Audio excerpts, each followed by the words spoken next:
You know, there are moments in politics when you think you've seen everything, and then something happens that completely rewrites the rules.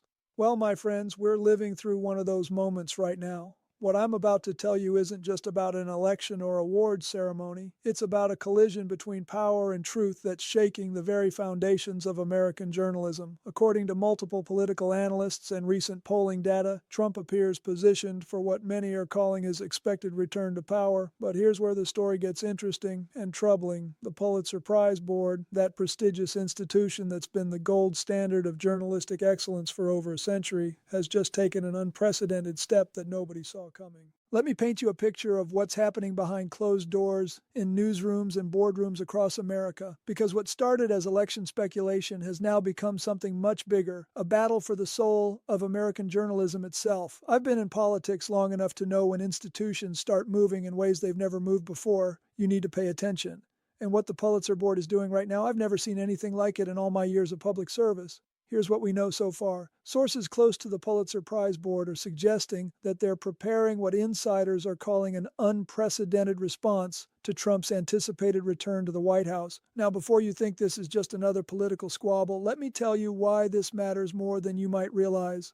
The Pulitzer Prizes aren't just awards. They're the ultimate validation of journalistic integrity in America. When they start making moves based on political calculations, it signals something fundamental has shifted in how our media institutions view their role in democracy. I remember back during my presidency, the Pulitzer Board maintained strict independence. They awarded prizes based on journalistic merit, period. Politics never entered their decision-making process, at least not openly. But what we're seeing now suggests that even our most venerable institutions are being pulled into the partisan whirlwind. According to preliminary reports from inside sources, the board is reportedly considering several extraordinary measures. First, there's talk of expanding their oversight committees specifically to monitor what they're calling truth in political reporting. Second, they're allegedly discussing new categories of awards that would explicitly recognize journalists who've covered Trump administration policies with what they term exceptional scrutiny. But here's where it gets really complicated. These aren't just procedural changes. They're essentially weaponizing journalism's highest honor to make a political statement. And that should concern every American, regardless of which candidate you support.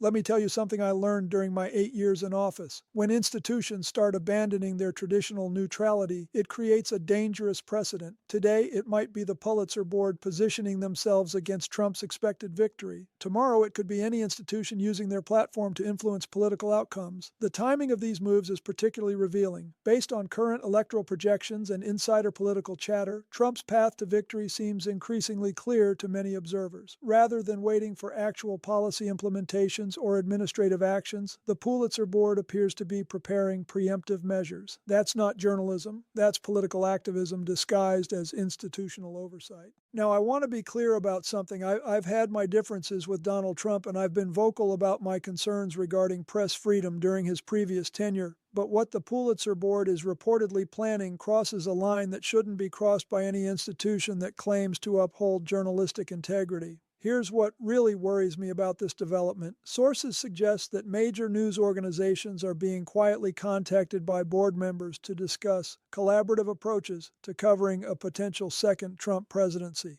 If true, this represents a coordination between award-giving institutions and news organizations that fundamentally compromises the independence both entities are supposed to maintain. Think about the implications here. If the Pulitzer Board is coordinating with newsrooms to shape coverage, how can we trust that their awards are based on merit rather than political alignment? How can journalists maintain their credibility when the industry's most prestigious honor is potentially being used as a tool of political resistance? I've spoken with veteran journalists who are deeply troubled by these developments. One Pulitzer winner from the 1990s told me privately that this kind of institutional politicization would have been unthinkable during their career. They described it as the final nail in the coffin of journalistic objectivity.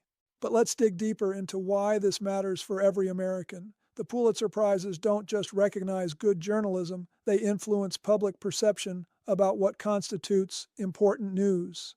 When media outlets receive these awards, it validates their coverage in the public mind. If those awards are being given based on political considerations rather than journalistic excellence, It undermines the entire information ecosystem we rely on as citizens. According to publishing industry insiders, book publishers are also watching these developments closely.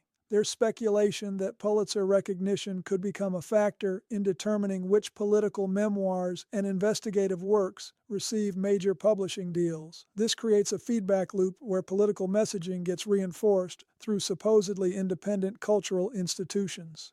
The financial implications are staggering too. Pulitzer Prize winning journalists typically see significant increases in speaking fees, book advances, and career opportunities. If these prizes are being awarded based on political orthodoxy rather than professional excellence, it creates powerful financial incentives for journalists to adopt certain political perspectives. Here's what I think is really happening behind the scenes. The media establishment, still reeling from what many consider their failure to prevent Trump's initial rise to power, is now attempting to build institutional barriers against his anticipated return. The Pulitzer Board's rumored actions represent just one piece of a larger strategy to use cultural institutions as political weapons.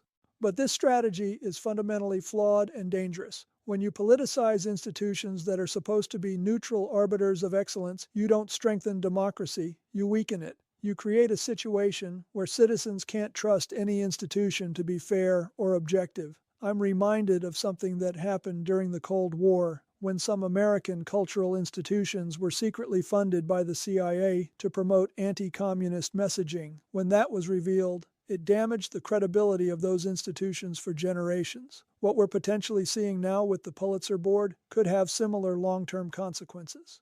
The broader context makes this even more concerning. We're living in an era when trust in institutions is already at historic lows. According to recent polling data, less than 30% of Americans trust traditional media outlets. When prestigious institutions like the Pulitzer Board appear to abandon neutrality, it further erodes public confidence in the information ecosystem that democracy depends on. Here's my prediction about how this will unfold. If the Pulitzer Board follows through with these rumored political measures, it will trigger a backlash that goes far beyond Trump supporters. Independent journalists, moderate Democrats, and anyone who values institutional integrity will start questioning the legitimacy of future awards.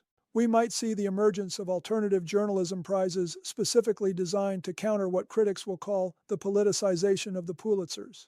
Conservative media outlets and independent journalists could band together to create competing institutions that explicitly reject political considerations in favor of pure journalistic merit. The irony here is profound. In trying to resist Trump's expected political dominance, the Pulitzer Board may actually be proving his point about institutional bias in media and academia. They're handing him a powerful talking point about the deep state and institutional coordination against political outsiders. Looking ahead to what political strategists are calling the inevitable confrontation between Trump and media institutions, this Pulitzer situation could become a defining moment. If Trump wins as expected and then faces what appears to be an institutionally coordinated media resistance, it could justify more aggressive actions against press freedom than we saw in his first term. What we're witnessing is the breakdown of the informal agreements that have governed American journalism for decades. The Pulitzer Board was supposed to be above politics, focused solely on recognizing excellence in journalism. If they've abandoned that mission in favor of political activism, it signals a broader collapse of institutional norms.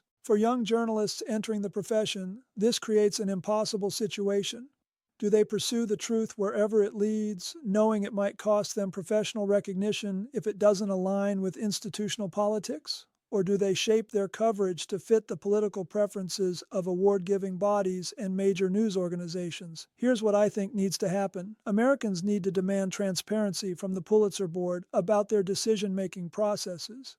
If they're going to make political calculations part of their award criteria, they should be honest about it rather than hiding behind claims of journalistic integrity. Media organizations need to decide whether they're going to be news outlets or political advocacy groups. There's nothing wrong with advocacy journalism, but it should be labeled as such rather than masquerading as objective reporting. And citizens need to develop better media literacy skills to navigate an information environment where even the most prestigious institutions may have political agendas that compromise their credibility. The stakes couldn't be higher. What happens with this Pulitzer Board controversy will set precedents that last for decades. Will we maintain institutions that prize excellence over politics, or will everything become subordinate to partisan warfare? As someone who's lived through multiple political eras and seen how institutions evolve under pressure, I can tell you that we're at a crossroads. The choices made by the Pulitzer Board and other cultural institutions in the coming months will determine whether American journalism retains any claim to objectivity or openly becomes another battlefield in our political wars. The collision between Trump's expected victory and the media establishment's institutional response is just beginning. What emerges from this conflict will shape the future of American democracy itself.